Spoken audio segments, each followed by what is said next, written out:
My name is Emilio Kardaris and I am the Clinical Supervisor and Head of Medical for the RMIT Sport Academy. Prior to the COVID-19 shutdown of campus, the rest of the team and I would meet face-to-face with fifth-year students from both the chiropractic and osteopathy programs in order to deliver a hands-on learning experience in the world of sport. Now, since we had to move the program completely online in April, we still meet weekly, albeit in a digital space, and we go through the ins and outs of being a member of a sports medicine team. During these online workshops, our students interact directly with myself and with the rest of the Academy team, and we share and discuss experiences, wisdoms, and learnings which we've picked up along the way as our careers progress as practitioners. This means that we have a true multidisciplinary approach to our online learning, which has really enriched the experience for our students. My favourite aspect of having the program online is the ability to quickly and easily supplement the learning or the lesson with multimedia and other tools which we otherwise would not have available to us if we were in person. What we're offering here is completely unique for the students, and we will certainly continue with some method of online delivery as we progress into a more COVID-safe and COVID-normal time. G'day, I'm Vincent Atkinson. My role at the RMIT Sports Academy is Director of High Performance. In this role, I oversee sports science, strength and conditioning, the medical team, in conjunction with Emilio Kardaris, our Head of Medical. With the RMIT Sports Academy, we're currently doing a 10-week simulated placement with 18 exercise and sports science students. We put this together to allow students to complete their placement hours, as they haven't been able to do that due to the ongoing pandemic. Throughout the 10 weeks, we've looked at various topics such as strength, conditioning, speed training, athlete load monitoring, and also injury prevention and rehab.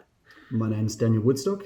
I'm studying a double bachelor in health science and osteopathy, and I'm in my 5th year. Caleb Catania, I'm studying exercise and sports science, and this is my final year. I am Maddie Di-Blasio, and I'm in my 3rd year of a Bachelor of Exercise and Sports Science. So the placement aims to prepare allied health practitioners for a role in a sporting environment. So for example, like the physios you see on the bench at the footy, something like that.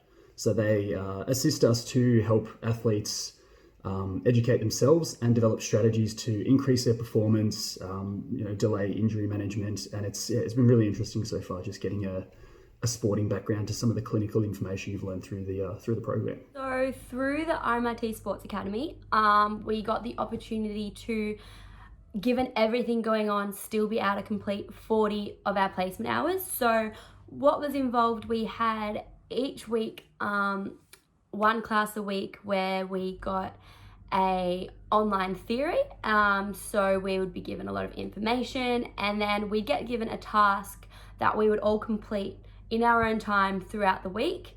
And then at the end of the week, we had a discussion with a small group where we would share our answers, our responses, our insights, and we'd get ideas off our group members, and we'd get critiquing and feedback from our mentors and supervisors. From RMIT, since the epidemic has started, no one's actually been able to do their face-to-face placement. So being able to have the RMIT Sports Academy simulated hours has actually allowed us to do 40 hours of the placement that we need to do. So that's not going to completely do all of our placement hours for some of us, but it's definitely going to finish off a huge chunk, and that's probably been the best thing that's happened. Yeah, so we've had a few discussion boards with some of the staff that have had a lot of experience working in different team environments, working in different sports, and that's really been invaluable. So I think the biggest thing I've taken away from it is to collaborate with the athletes. Nobody's going to know their own body better than the person who's playing the sport. Whatever the recommendation is for, do this cool down or this warm up, or you should really try and do this. If the athlete goes, actually this works for me better, work with them, do what they want to do, because that's the way you'll get the best out of them. So I work closely with Vince. He's one of my mentors at the Sports Academy. So some of the skills and some of the experiences he's had in his personal life has really actually helped me, especially working with North Melbourne.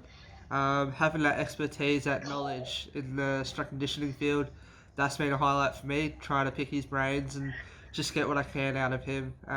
So I'm definitely very appreciative for that. I found it super beneficial in being able to apply what we had learned in uni in like a real life situation. So I know coming into it, I was nervous to first of all discuss my answers and kind of be vulnerable and put yourself out there, but also to apply, so say the theory component to a real life situation. So it could be different sports. Like I haven't had a lot of experience in like AFL or basketball.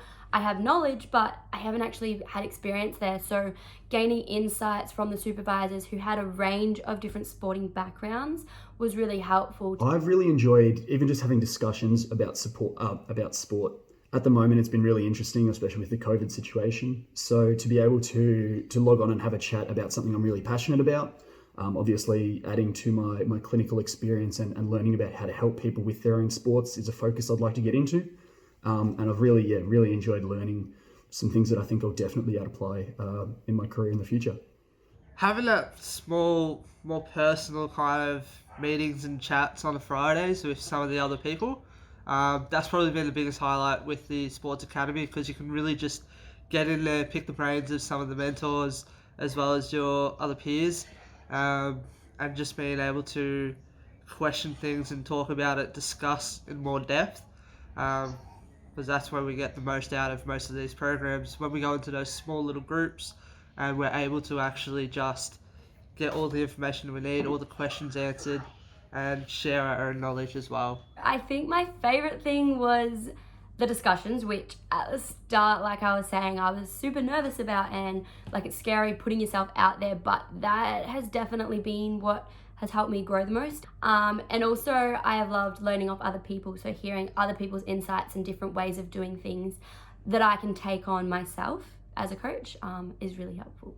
So I've just finished the first semester of the 5th year of the double bachelor. So it's a 5-year program. So I've got 1 semester left.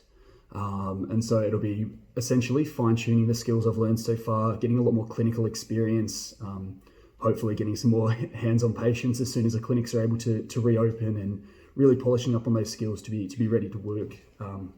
Work as a qualified practitioner as an osteopath. So I don't actually have an exact direction of where I'm going. I'm pretty open with, I guess, where everything leads. The second half of the year, I plan on resuming the internship that I was going to be doing at the start of the year. So that's at Core Advantage, and I'm really excited for that. So after finishing the simulated hours in the RMIT, I'm going to continue doing face-to-face placement at another institution. With that, I've been offered a fair few jobs within the AFL to start up as a S&T coach again, as well as trying to actually take over a gym. So I'm going to go towards that after all this placement is over. But in the end, my dream job is to actually train future commandos and special forces units within the military as a tactical S&T coach as well. But I think through the course, I've developed a bit of an interest in a range of sports, and I think team sports are really cool and something that I've started to get more passionate about and learn more about and gain more knowledge in. So I would love, I think a variety of sports would be good. When I left high school, my dream job was to be an osteopath associated with a footy club, with AFL footy. You see on the bench, the doctors that say physiotherapist on the back, and a lot of them actually are physios, but a lot aren't, and they haven't really got the osteopath on the back of the jumper yet. But that would be something that I'd love to be.